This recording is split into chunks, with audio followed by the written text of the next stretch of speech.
Hope you're having a good day today.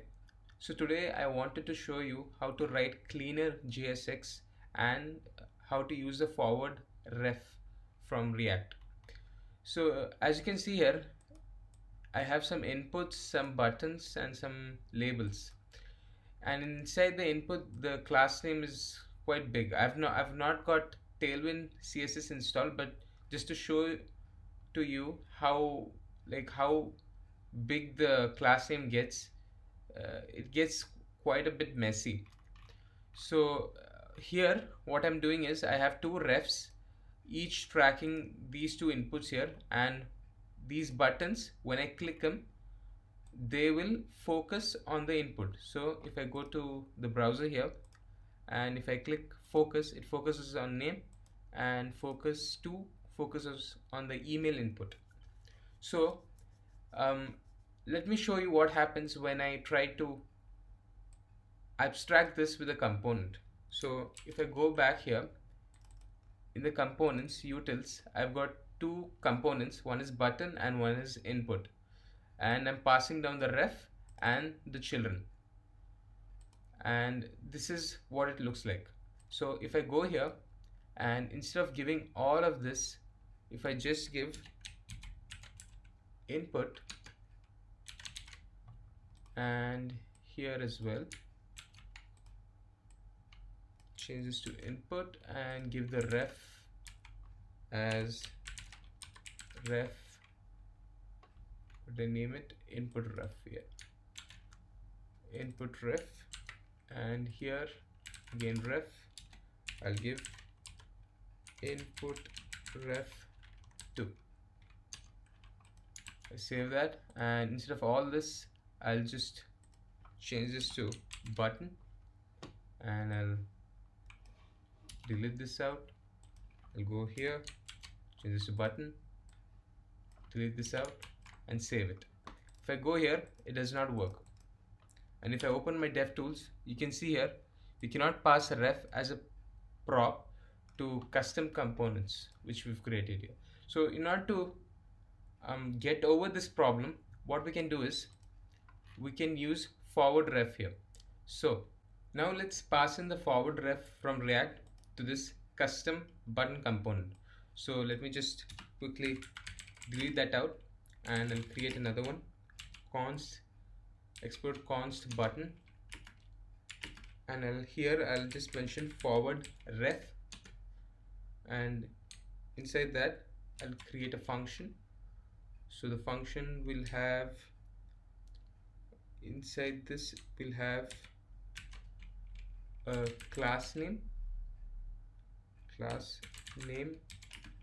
children, and anything else which will be passing as a as a prop. We'll be spreading it with the rest operator and come outside the curly bracket and give ref.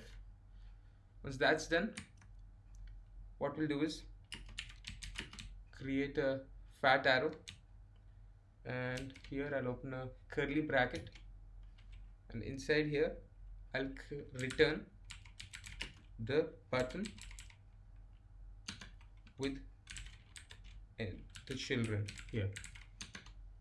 I'm still getting an error. That's because of the type definition. So if you want to get the type definition, just hover here, copy this out, and here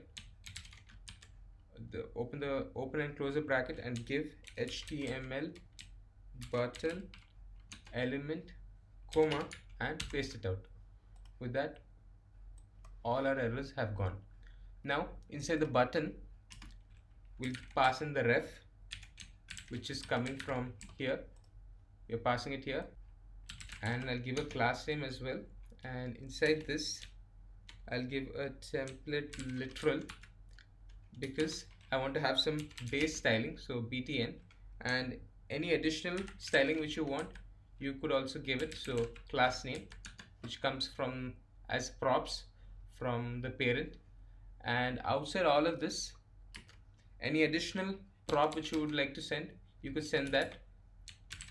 I'll spread the rest operator. So anything else which you would like to send will be given here.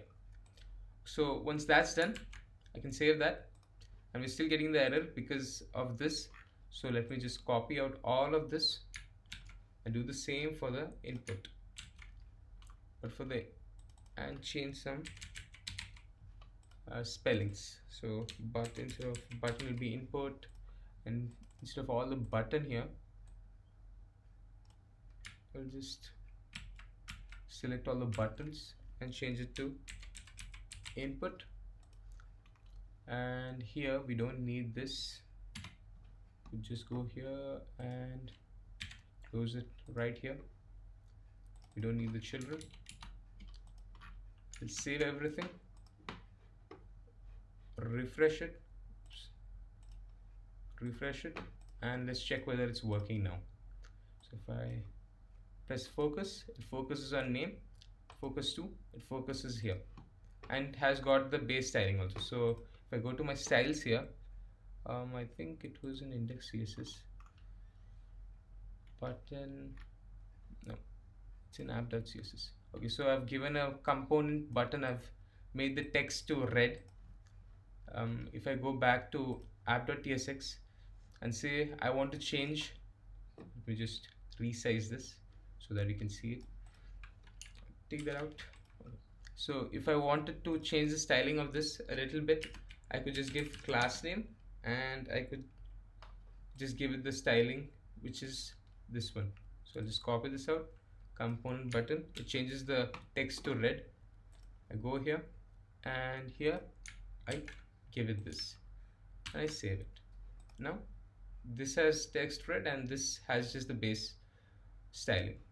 So as you can see here, I'll remove this for now, I don't need this. It's much more cleaner and more concise. We've abstracted all the stylings and the refs to just this component, which looks far better, and you can also keep reusing those buttons and inputs. Hope this was helpful. Thanks for watching.